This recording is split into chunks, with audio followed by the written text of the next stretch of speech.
ಓಹ್ ಬಂದ್ರಾ, ಬನ್ನಿ ಬನ್ನಿ. 2024ರಲ್ಲಿ PAN India ಸಿನಿಮಾಗಳ ಹವಾ ಶುರುವಾಗಿದೆ. ಆ್ಯಂಡ್ ಸಾಕಷ್ಟು ಸಿನಿಮಾಗಳು ಸಹ ಪ್ಯಾನ್ ಇಂಡಿಯಾ ಮಟ್ಟದಲ್ಲಿ ರಿಲೀಸ್ ಕೂಡ ಆಗ್ತಿವೆ. ಆ್ಯಂಡ್ ಅವುಗಳಲ್ಲಿ ಕೆಲವು ಸಿನಿಮಾಗಳು ಕಮರ್ಷಿಯಲಿ ದೊಡ್ಡ ಮಟ್ಟದ ಸಕ್ಸಸ್ಸನ್ನು ಕಂಡ್ರೆ, ಇನ್ನೂ ಕೆಲವು ಸಿನಿಮಾಗಳು ಹಾಕಿರೋ ಬಜೆಟನ್ನು ಕೂಡ ಕಲೆಕ್ಟ್ ಮಾಡೋದಕ್ಕಾಗದೆ ಡಿಸಾಸ್ಟರ್ ಆಗ್ತಿವೆ. ಆ್ಯಂಡ್ ಅಂಥ ಸಿನಿಮಾಗಳ ಬಗ್ಗೆನೇ ಈ ವಿಡಿಯೋ. ಮತ್ತದೇ biggest box office disaster of Indian cinema in 2024 Singham again. Ajay Devgn ಮತ್ತು ಕರೀನಾ ಕಪೂರ್ ಅವರು ಲೀಡ್ ರೋಲಲ್ಲಿ ಕಾಣಿಸಿಕೊಂಡಿರುವಂಥ ಸಿನಿಮಾ ಇದು. ರೋಹಿತ್ ಶೆಟ್ಟಿಯವರು ಡೈರೆಕ್ಟ್ ಮಾಡಿರುವಂತಹ ಅವರದ್ದೇ ಯೂನಿವರ್ಸ್ನ ಒಂದು ಪಾರ್ಟ್ ಕೂಡ ಹೌದು ಈ ಸಿನಿಮಾ. ಇವನ್ ಈ ಸಿನಿಮಾದಲ್ಲಿ ರಣವೀರ್ ಸಿಂಗ್, ದೀಪಿಕಾ ಪಡುಕೋನೆ ಮತ್ತು ಆಲಿಯಾ ಅವರು ಸಹ ಇದ್ದಾರೆ. ಇನ್ನು ಬಜೆಟ್ ವೈಸ್ 300ರಿಂದ 350 ಕೋಟಿಯಷ್ಟು ಬಜೆಟಲ್ಲಿ ಈ ಸಿನಿಮಾ ರೆಡಿಯಾಗಿತ್ತು. ಬಟ್ ಬಾಕ್ಸ್ ಆಫೀಸಲ್ಲಿ ಸೂತ್ರಗಳ ಪ್ರಕಾರ ಈ ಸಿನಿಮಾ ಕೇವಲ 240 ಕೋಟಿಯಷ್ಟೇ ಕಲೆಕ್ಷನನ್ನು ಮಾಡಿ ಹಾಕಿರೋ ಬಂಡವಾಳವನ್ನು ಕೂಡ ಕಲೆಕ್ಟ್ ಮಾಡೋದಕ್ಕಾಗದೆ ಡಿಸಾಸ್ಟರ್ ಆಗಿ ಸಾಬೀತಾಗಿದೆ.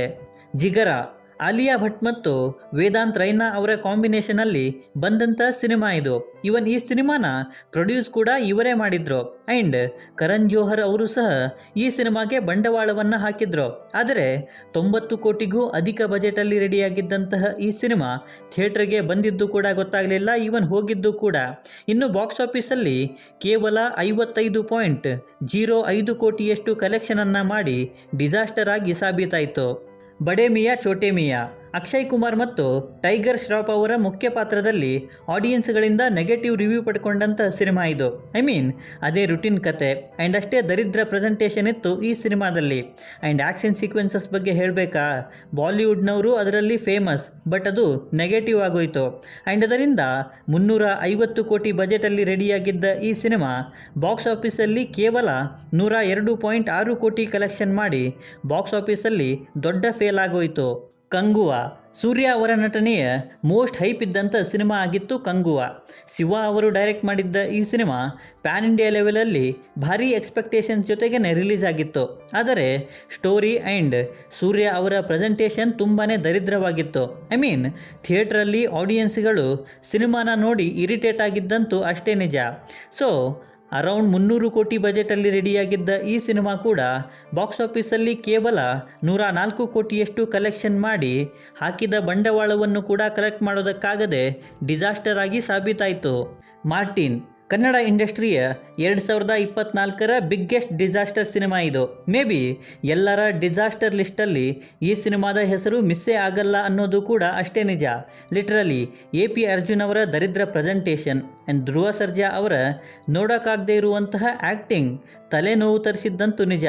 ಇನ್ನು ಹೆಸರಿಗೆ ಇಂಟರ್ನ್ಯಾಷನಲ್ ಮಟ್ಟದಲ್ಲಿ 120 ಕೋಟಿ ಬಜೆಟಲ್ಲಿ ರಿಲೀಸ್ ಆಗಿದ್ದ ಈ ಸಿನಿಮಾ ಎಲ್ಲ ಕಡೆ ನೆಗೆಟಿವ್ ರಿವ್ಯೂಸನ್ನು ಪಡ್ಕೊಂಡು ಬಾಕ್ಸ್ ಆಫೀಸಲ್ಲಿ ಕೇವಲ 80 ಕೋಟಿಯಷ್ಟೇ ಕಲೆಕ್ಷನ್ ಮಾಡಿ ಡಿಸಾಸ್ಟರ್ ಆಗೋಯಿತು.